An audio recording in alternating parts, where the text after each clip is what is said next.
مرحبا، كيفكم يا أحلى متابعين؟ اليوم وصفتنا رح تكون وصفة المكدوس.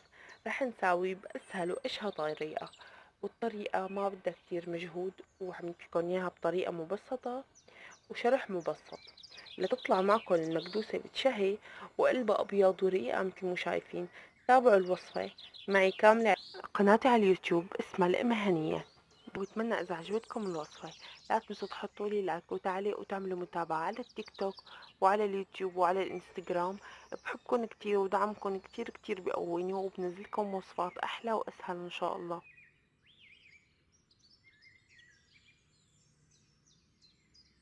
يلا بشوفكم بالفيديوهات الجاية.